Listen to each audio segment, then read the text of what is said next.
It was a calm night, the silence of the house only broken by the ticking of the wall clock. The lights were on, set up for Jason's birthday celebration, but the joy of the evening felt staged. The family had gathered together, yet no one knew that this night was destined to turn into an unforgettable tragedy.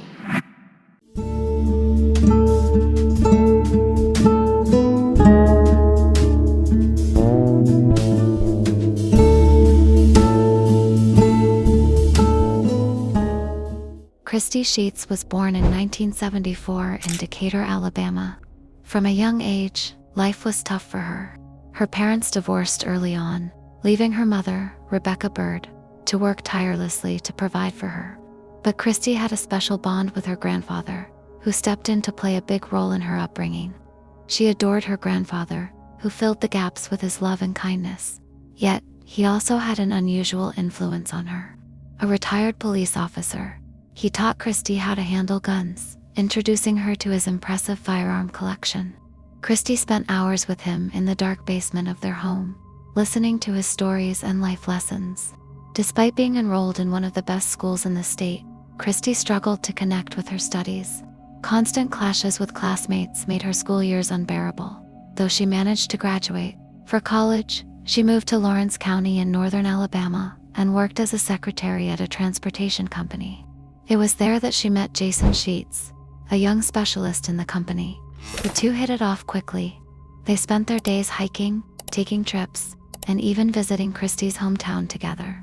Their bond grew stronger with time. After a few years, they tied the knot and moved to Katy, Texas, a quiet suburb near Houston. They bought a home in one of the calmest neighborhoods in town, ready to build a life together. On April 19, 1994, their first child, a daughter named Taylor, was born. Jason was over the moon. Having a daughter had always been his dream. He soon secured a job as an IT consultant at a major oil and gas company, while Christy became a stay-at-home mom, dedicating herself to raising their child. 4 years later, on October 21, 1998, they welcomed their second daughter, Madison. Life seemed perfect for the Sheats family, but in 2012, everything changed. Christy's beloved grandfather, the man who had shaped much of her life, passed away. This loss marked the beginning of a darker chapter in Christy's life, a chapter no one saw coming. Christy saw her grandfather as the father figure she had lost early in life. His death left an unbearable void in her heart. She tried to cope by seeing a psychologist and taking antidepressants, but nothing seemed to help. Just 2 months later, tragedy struck again. Her mother, Rebecca, also passed away. Losing the two most important people in her life, back-to-back, crushed Christy completely. For the first time, she sought help at a mental health clinic, but even that didn't bring stability. She switched clinics several times, and soon, antidepressants were replaced by alcohol. Her mental state deteriorated, leaving her family struggling to support her through the chaos. Jason and their daughters did everything they could to help Christy regain her footing, and eventually, they succeeded. Christy began rebuilding her life. She found a job as a manager at a tattoo removal clinic and started regaining a sense of normalcy. On September 25, 2015, International Daughters Day, Christy posted a photo of Taylor and Madison on her Facebook page. The caption read, "You are amazing, loving, kind, beautiful, and intelligent. You don't know how much I love you and how valuable you are to me." But her posts weren't always filled with love. Earlier that same year, she had shared a photo of a gun with 7 bullets, along with a caption mocking then-President Obama's gun policies. "I have 10 guns. Obama wants 8 of them. How many do I have left?" In the comments, she doubled down.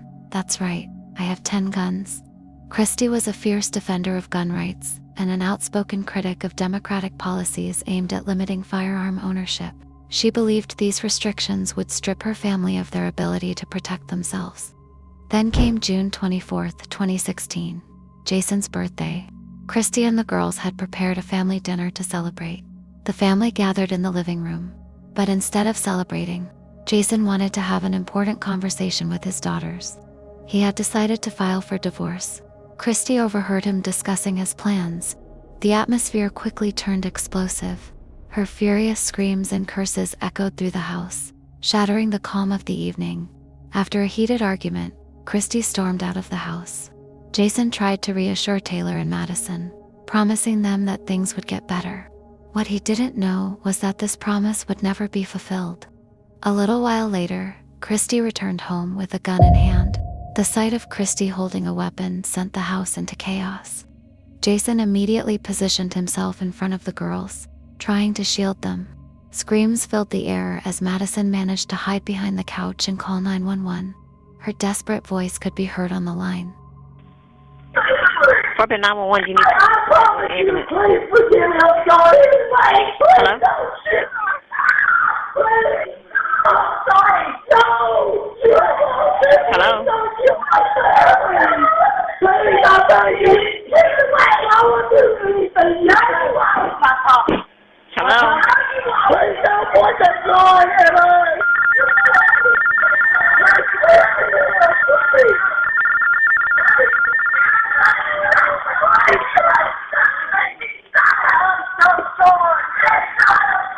I promise you, whatever you want, I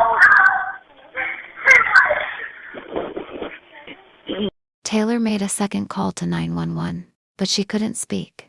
Corporate 911, do you need police, fire, or EMS? Hello?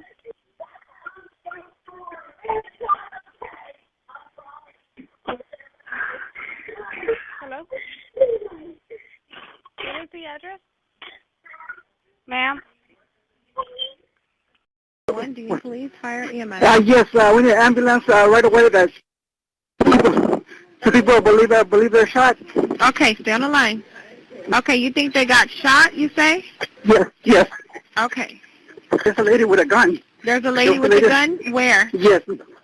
It's coming out of the house right now. Two Okay. people shot outside. Okay. People shot outside. Okay, where's the lady with the gun? It's coming out of, it's on the street right now. She's still shooting? No, it's not shooting, but it's the gun in her hand. Ran to the back of my house. Okay, and so the two females and the male is Caucasian? Yes, all four of them. Okay.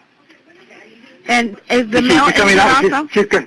She's coming back again. She's coming back again with apparently she has bullets now on her. Okay, stay on the line. Oh, she shot her again. She shot her She again. shot her again? Yes, from the back. She's trying to run. Moments later, Christy shot her twice. When the police finally arrived, the scene was horrifying.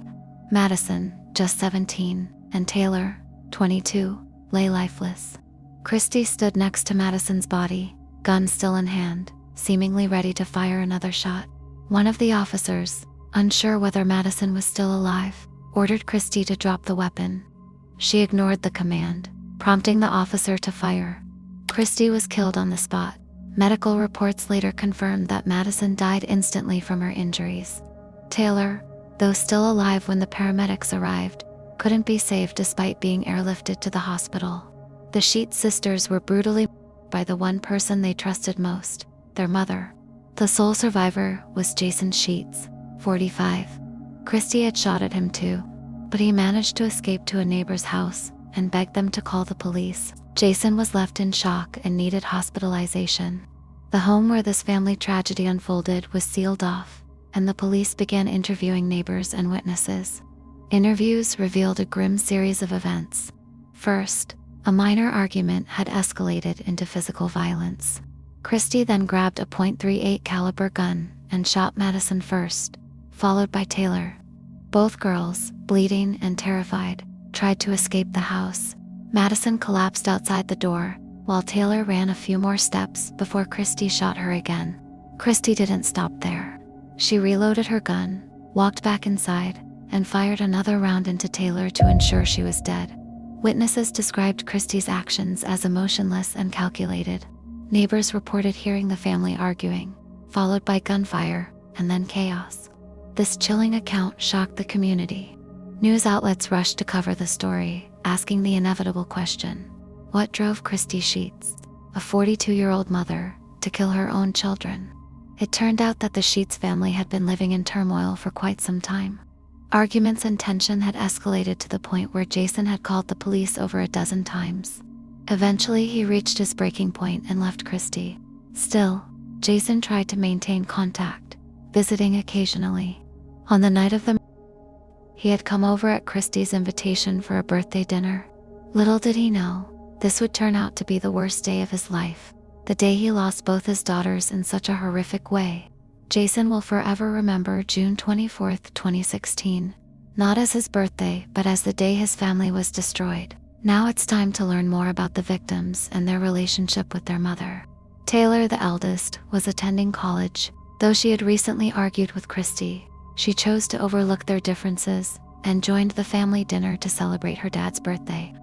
Investigators later revealed that Christy often fought with her daughters. Authorities confirmed that she struggled with severe mental illness, a darkness that eventually consumed her and tore her family apart. On June 29, 2016, Officer Troy Nels held a press conference to provide insight into the tragic case. He revealed that Christy Sheats had been battling depression and had attempted multiple times, particularly as her marriage with Jason unraveled. Their relationship had begun falling apart as early as 2012. The weapon Christy used to murder her daughters was a gun gifted to her by her grandfather. One significant source of tension in the family was Taylor's upcoming wedding. Christy had shown no enthusiasm for her daughter's marriage, and, just days before the attempted to confine Taylor at home to keep her from seeing her fiancé Sebastian Lugo. Jason, however, opposed the idea, arguing that Taylor, at 22, was an adult and deserved her independence. Taylor and Sebastian had been together for 4 years and were college students deeply in love. The couple had shared their happiness on social media, posting countless pictures of their relationship. They were set to marry on June 27th, just days after the horrific event. Taylor, who worked as a caregiver while pursuing her degree, had been eagerly awaiting her wedding day.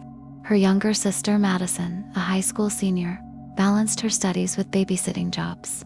Madison had big plans for her future after graduation, but Christy's selfishness and cruelty cut those dreams short. In his statements to the police, Jason revealed that Christy knew about his decision to divorce her. She had even informed their daughters about the separation beforehand. However, instead of explaining her reasons for the split, she attacked them with a gun, sparing only Jason. Jason believed that Christy's actions were motivated by a twisted desire for revenge. She wanted to punish him in the most unimaginable way, by taking away the two people he loved most. Christy's mental health had been in decline for years, particularly after losing her grandfather and mother within a short period. She had applied for a gun license, but was denied due to her mental health history. Still, the question remains, why did Christy target her daughters to hurt Jason? Was it the impending divorce, her desperation to regain control, or the impact of her mental illness and medications? Christy had been under psychiatric care multiple times, and had attempted 3 times in recent years. Despite her struggles, she was methodical in her actions. She knew Jason's deep love for Taylor and Madison, and used it against him. The case prompted officials to reassess gun control policies, though the debate continues.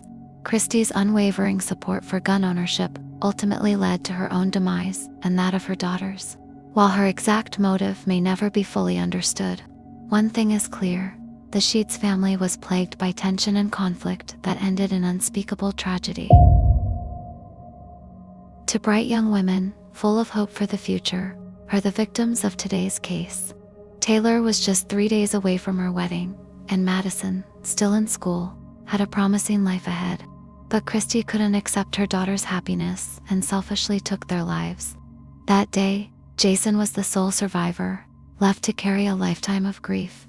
This heartbreaking story serves as a stark reminder to prioritize the mental health of those around us and offer help when it's needed most. Taylor and Madison's memory lives on, cherished and never forgotten.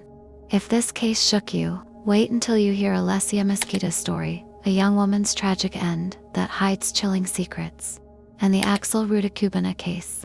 A normal day turned into something far darker than anyone could imagine. Watch them now.